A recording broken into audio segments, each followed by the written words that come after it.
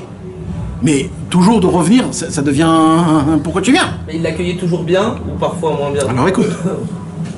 Et cette fois-ci-là, il est venu chez Rabbeinu et Rabbeinu le regarde à Rabbi Nathan comme ça, lui dit Shalom Aleichem, Shalom Aleichem.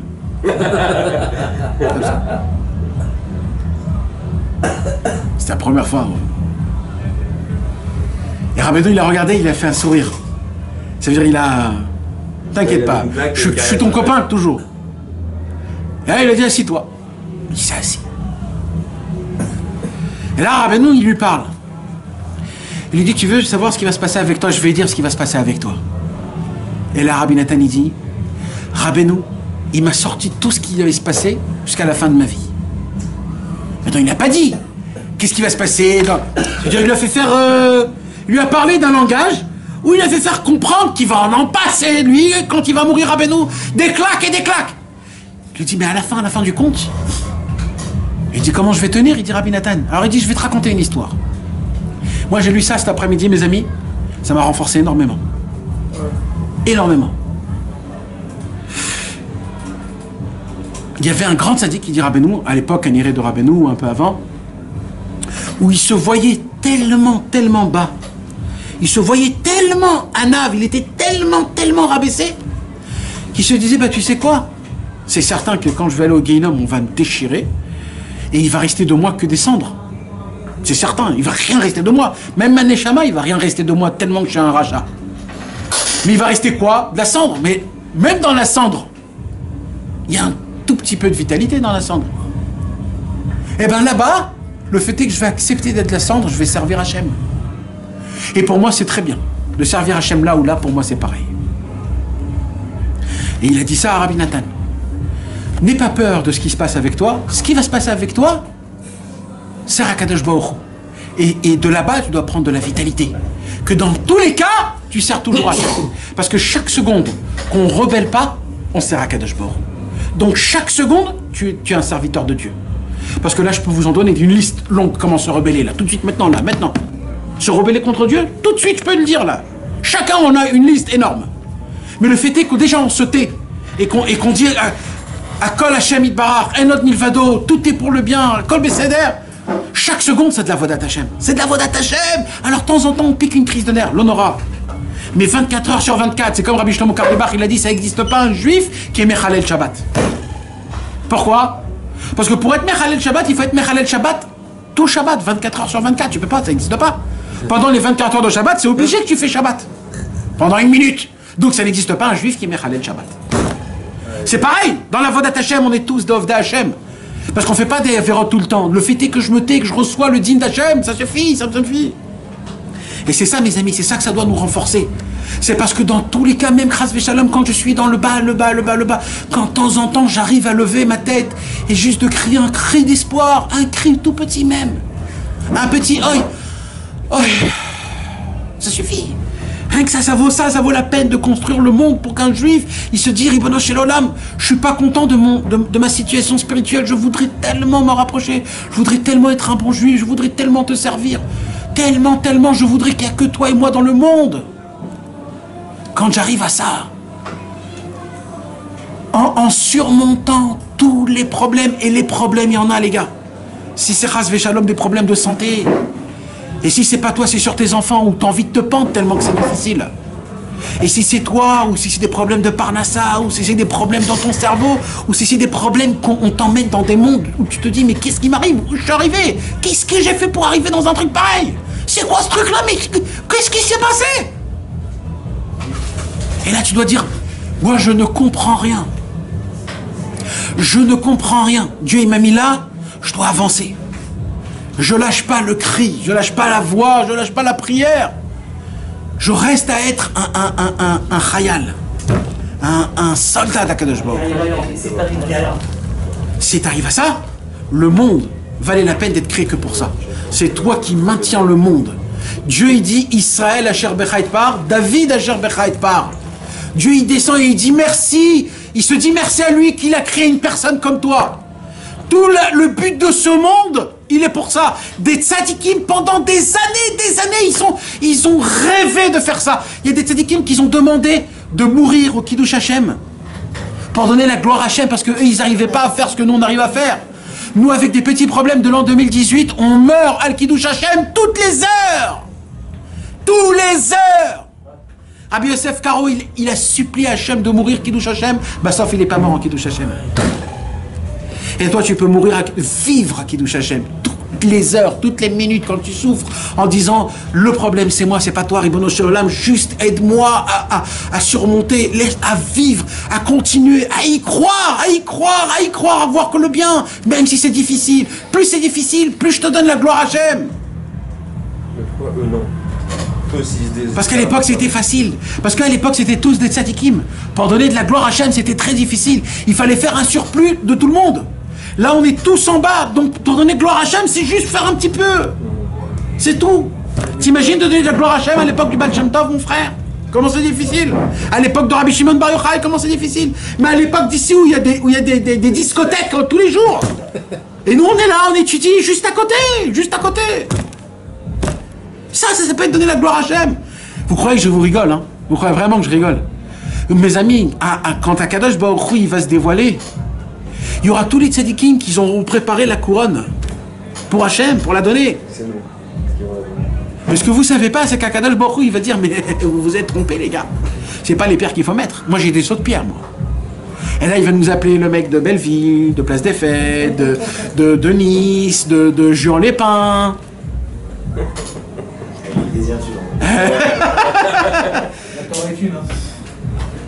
Mamache, des racailles comme nous en jean, comme ça, avec des...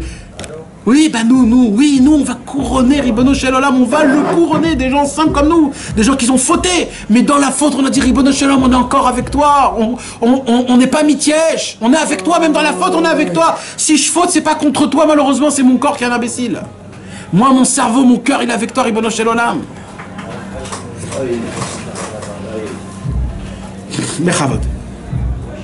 En effet, que Dieu préserve, s'il était entièrement dépourvu de foi, il n'en serait pas venu à crier. Il en ressort de là que le cri lui-même est une forme de foi. Comprends bien cela. Comprends bien cela, il dit Rabbeinu. Ça veut dire, ne passe pas, arrête-toi, réfléchis et digère. Mais ça veut dire, si tu as crié, tu l'as fait. Mais si on te dit crier, ça vient pas de toi. Quand t'as mal, tu cries. Tu sais ce que c'est un cri? Parce que eux, c'était des Ashkenazim. À l'époque, le cri, c'était « Oh, il veille !» Un Ashkenaz, quand il rentre dans un mikvé qui est bien chaud, il dit « Oh, il veille, oh, il veille, oh, il veille, oh, il veille !» C'est un kiff, parce que lui, c'est « Oh, il veille !» D'accord? Nous, c'est... je sais pas comment on dit, nous... ouais, je sais pas. Mais ça veut dire... le Inyan, en fait, c'est de sortir un soupir. C'est... Oh, jusqu'à quand? C'est... Et le cri... Chassilou.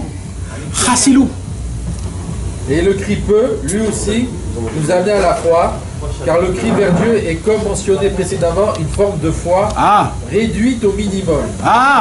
Le minimum de Emouna, c'est le cri. Le tout niveau, le plus bas, c'est le cri. Quand tu cries, tu lèves tes yeux. Quand on te pince, tu dis aïe. Pourquoi tu dis aïe? C'est mal. Et pourquoi? Ouais. Tu veux savoir pourquoi il dit Rabbeinu dans la Torah 64? T'appelles Hachem. Sans que tu le veuilles. C'est comme ça. Aïe, c'est Hachem. Hein? Non. Avec tout ça, avec tout ça, est-ce qu'à la fin, Ah, il est détruit, tu dis j'en peux plus, est-ce qu'à la fin, bon allez, c'est bon, là, je te donne. Mais vadaï, c'est pas à la fin, c'est bien avant la fin. Les Hashem, mais vadaï. Mais rien que t'as fait ça, déjà il t'a donné. Il t'a donné. Vas-y. Au minimum. Et grâce au cri lui-même, on peut accéder à la foi, c'est-à-dire donner à la foi une telle consistance que l'on arrive à se débarrasser de nos objections. Ah, tu vois, il est parti là où il fallait. Ouais. On a dit c'est quoi une objection? C'est les méniotes. Non, c'est les kashia, kushia. Ah, c'est les kashia. C'est ça une... Ah, pardon, c'était ça le vrai mot. Objection, c'est pas question, c'est objection. Ouais. Objection, c'est que je remets en question ce que tu as dit. Donc tout est basé sur le mot. Il y a marqué question, objection. Ah. Les deux, tu fais une question avec l'objection en même temps. C'est ça. Donc c'est ça qu'on parlait. Puisque Rabbeinu il nous a dit que c'est quoi le secret du kushia? C'est quand t'en peux plus, tu sais plus ce qui se passe, t'es en objection envers Hachem. Alors Rabbeinu il dit, bah, tu veux savoir c'est quoi la réponse à une objection? C'est un cri. Un jour, on peut le voir. Un jour, quelqu'un est venu chez Rabbi Israël et il a dit à Rabbi Israël, c'était un homme qui avait beaucoup souffert. Bémet, il avait beaucoup souffert. Mamash. Il est venu chez Rabbi Israël et il a posé sincèrement, Rabbi Israël, Matai Yavo Mashiach. Comme ça, il lui a dit. C'est filmé, hein. Bémet, c'est filmé. On peut le voir. Je le conseille à le voir, ça. Et vous savez, Rabbi Israël, quand il sentait quelque chose qui était... tout de suite, il le remettait en place. Là, il a vu que lui, c'était Emet. Tu sais ce qu'il a fait à Rabbi Israël? Pas souvent, il a fait ça. Hein. Merci Hachem que ça a été filmé, parce qu'il faut le voir. Il est assis comme ça, il ferme ses yeux et il bouge sa tête. Et comme ça, au moins, 1 minute. Tu sais, c'est impressionnant, hein. Impressionnant. Et il ferme comme ça. Après, il ouvre ses yeux, il fait « Ah !» Et après, il éclate de rire, Il y a eu une kushia, il a répondu par un cri. Et dès qu'il a répondu par un cri, il y a eu la Yeshua, donc il s'est assis et il a rigolé. Tout ce qu'il y a eu avec Rabbi Israël, c'est dans ça.